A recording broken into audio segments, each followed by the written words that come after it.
Welcome to Live, Life Inspired Views for Every Day. My name is Chris Meyer, and I'm a curious soul. I just read a book that left me shaking my head at the behavior of humans who get caught up in the lust for power, position, or wealth. We see it so clearly in politics today, but it is in the corporate world, in church denominations, in education, anywhere that allows people the sweet elixir of power and position. It makes you wonder how people get so caught up in the kind of thinking that leads to such destruction of personalities, relationships, lives, and so many other kinds of damage. But history has shown us over and over that good and decent people are as vulnerable to the addiction as those we label as pathological narcissists. The book I read described this destructive drive in a church denomination some years ago. It started with one man and spread.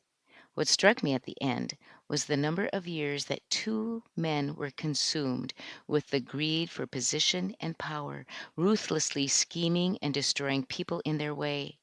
They lied, cheated, eavesdropped, deceived, and caused paranoia all around them. In the end, they were old and alone. What worth was it? It caused me to wonder if they ever asked themselves that question. There is a vulnerability in humans, and I suppose we all could fall prey to that kind of behavior in the right circumstances. Perhaps if someone in our past or something caused a wound or neediness that drove us in that direction.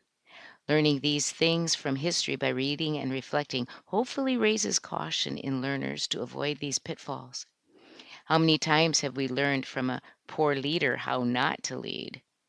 It's miserable in a job or in other places to work for a toxic and destructive personality. But if we can just reframe and step outside of the blaming and cynicism that comes from working in those situations and instead look for the learning and opportunities to grow in spite of a poor example, then we have not wasted the experience. Then we can be grateful, even for those bad times. That is the most important thing here. Being grateful for everything is an important habit to develop in life. Even hard times hold a gift if only we are courageous enough or wise enough to receive it. It's possible to become greedy for perfect lives for us or our children, perfect levels of wealth, perfect careers, and then end up with aches in our soul that cannot be filled. Reminds me of an old tale by the Brothers Grimm. In this story, there is a poor man who complained whenever he went anywhere in the world that life was unfair to him. He would constantly complain that the rich did nothing to deserve their wealth because they probably inherited it from their parents, and on he went. One evening, he was walking home, bitterly complaining as usual, when he met Fortune. Fortune said to him, I've decided to provide you with wealth. Hold out your purse, and I will fill it with gold coins. There is one condition. If any of the gold falls out of your purse onto the ground, everything I gave you will turn to dust. Be careful. I see that your purse is old. Do not overfill it.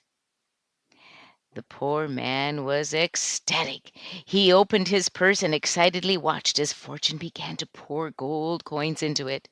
The purse became heavier and heavier. Fortune asked if it was enough. Oh, no, replied the man, not yet. Fortune poured more coins into the purse until it was filled to the top and asked, Shall I stop? The excited man said, Not yet, just a few more. But at that moment, the purse split apart and the gold coins fell to the ground, turning to dust. Fortune disappeared, and the man was left with a broken and empty purse. It makes me wonder if there is ever a happy ending for those consumed with greed. Greed for things, power, position, money. The key word is consumed. When that drive consumes someone, the drive to get to the top, to win the prize, to be better than, well, it seems there is naturally always a loser, and the one who is content and grateful with little, with whatever they have that brings joy and fulfillment, and I dare say they are not the ones who will usually be counted the loser. As I finished and reflected on the book, I thought about all the people the two leaders in this book had tried to alienate or destroy, and in the end, they lost friends and family and position. Ted Lasso, remember my favorite show?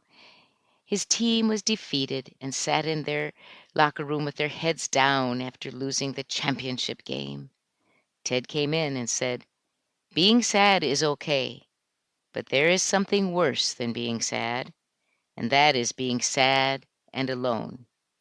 You are sad, but not alone. We are sad together." Perfect ending to this podcast, reminding us of priorities in living.